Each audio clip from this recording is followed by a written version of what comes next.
Hi, this is Kate, and we're learning about absolute value inequalities. In a previous lesson, we talked about how absolute value can be used to conveniently represent the distance between two numbers. So in the number line, there's a red dot at -8 and a blue dot at +3. Which expression represents the distance between the two dots?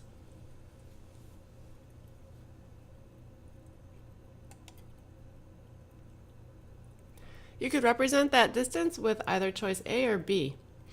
A is the absolute value of 3 minus -8 is +11. The absolute value of +11 is 11.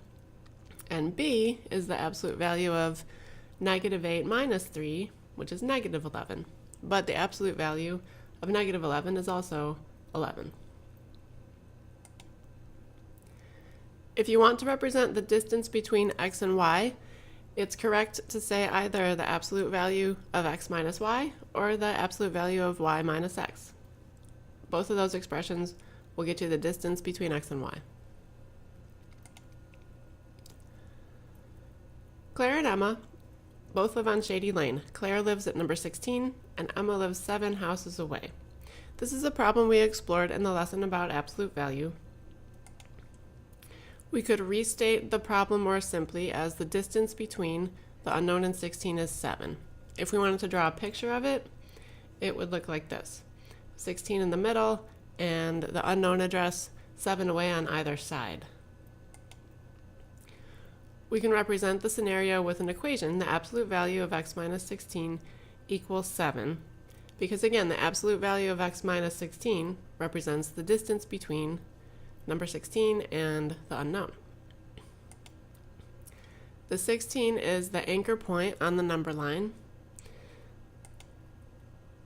The 7 is how far away on either side. And then the x is the unknown address that we want to find. The solutions to this equation, which become apparent when we draw out the number line, are 16 minus 7 and 16 plus 7. The two solutions are 9 and 23. Now here's a slightly different problem. Claire and Emma both live on Shady Lane. Claire lives at number 16 and Emma lives more than 5 houses away. Stated more simply, the distance between the unknown and 16 is more than 5. This problem is different than the equation, of course, because there are many more than just 2 solutions. Which number line represents all the houses that are more than 5 away from number 16?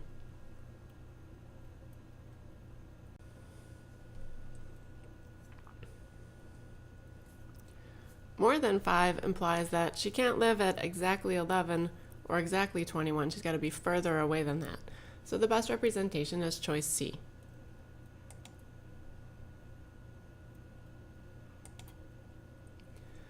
Which inequality represents the scenario? The distance between x and 16 is more than 5.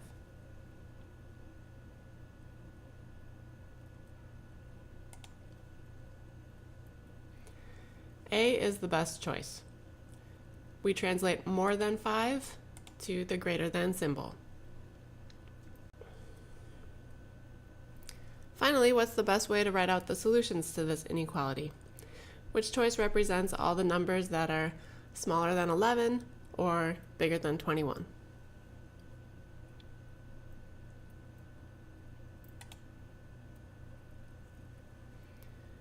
If we just read from right to left, choice B says x is less than 11 or x is greater than 21, which is exactly what's represented by our statement, our graph on the number line, and our absolute value inequality.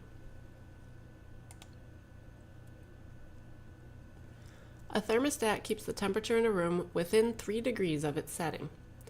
If the thermostat is set to 68 degrees, what are possible room temperatures?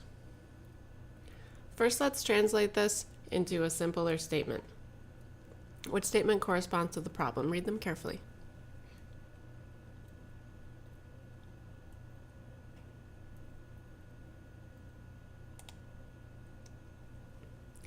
Choice B says the distance between the temperature and 68 is less than or equal to 3 degrees. Now, which graph represents all the temperatures that are less than or equal to 3 degrees away from 68?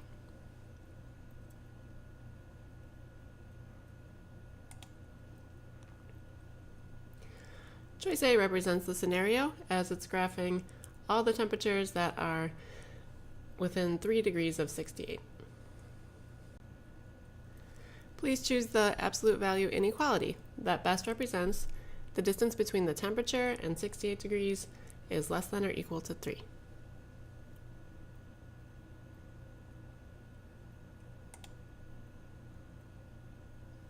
Choice C says exactly that.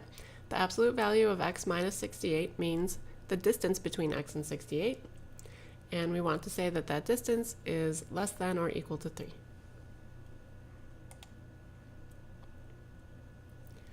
Finally, how should we write the solutions to this absolute value inequality? Read them carefully.